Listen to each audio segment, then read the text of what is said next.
नमस्कार दोस्तों, आज के हमारे इस वीडियो में हम आपको 4 चिड़ियाओं की एक बहुत सुंदर कहानी सुनाने वाले हैं। एक समय की बात है, 4 चिड़िया एक पेड़ पर रहती थी। वह एक दूसरे की पक्की सहेलियां थी। कार्तिक शुरू होने से पहले एक चिड़िया ने 2 औरतों को बात करते सुना। वो औरतें कार्तिक माह के फल और नियम की चर्चा कर रही थी। चिड़िया को सुनकर बहुत अच्छा लगा। उसने अपनी सहेलियों को कार्तिक स्नान के लिए तैयार कर लिया। अब चारों चिड़ियाएं कार्तिक माह में गंगा जी के किनारे एक पेड़ पर रहने लगी। गंगा जी में नहाती, पूजन और व्रत करती। ऐसे ही पूरा कार्तिक माह बीत गया। प्रतिपदा के दिन उन्होंने खिचड़ी बनाने के लिए घी, दाल और चावल इकट्ठे किए और खिचड़ी बनाई। फिर सब नहाने चली गई। पहले एक चिड़िया नहा कर आई। उसे बहुत तेज भूख लगी थी। उसने खिचड़ी की भाप खा ली और सो गई। फिर दूसरी चिड़िया आई।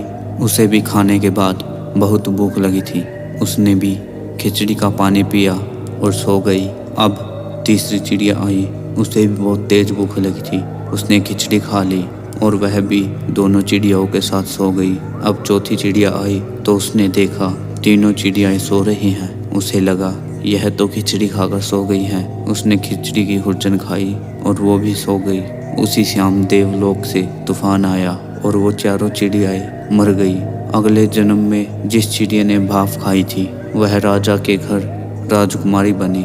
जिस चिड़िया ने खिचड़ी का पानी पिया था वह कुम्हार के घर पैदा हुई। जिस चिड़िया ने खिचड़ी खाई थी उस चिड़िया ने ब्राह्मण के घर जन्म लिया। और जिस चिड़िया ने खुर्चन खाई वह राजा के घर हथनी बनी। कुम्हार की लड़की राजा के महल में दासी बन गई और ब्राह्मण की लड़की राजकुमारी की सहेली बन गई। राजकुमारी को अपने पिछले जन्म की सब बातें याद थी।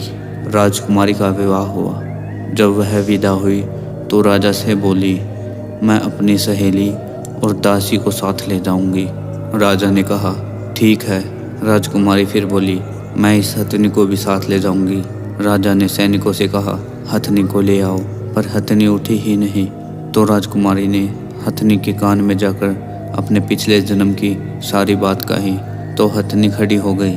यह देखकर वह राजकुमार जो राजकुमारी को ब्याने आया था बोला, तुमने इसके कान में क्या कहा जो यह खड़ी हो गई? मुझे बताओ तुम कौन हो? राजकुमारी ने उस राजकुमार को अपने पिछले जन्म की सारी बातें बता दी। राजकुमार बोला कि कार्तिक नहाने का इतना फल होता है कि चिड़िया को मनुष्य की योनि मिल जाए, तो हम भी इस वर्ष जोड़े से कार्तिक स्नान करेंगे और खूब दान पुण्य करेंगे। राजकुमारी और राजकुमार ने जोड़े से कार्तिक स्नान किया, जिनके फलस्वरूप इस लोक के सुखों को भोगते हुए अंत में उन्हें वैकुंठ की प्राप्ति हुई। हे ठाकुर जी महाराज, जैसे राजकुमार और राजकुमारी को वैकुंठ का वास दिया, इस कहानी को सुनने वाले, होंकार भरने वाले सभी पर अपनी कृपा बनाए रखना। बोलिए कार्तिक जी महाराज की जय।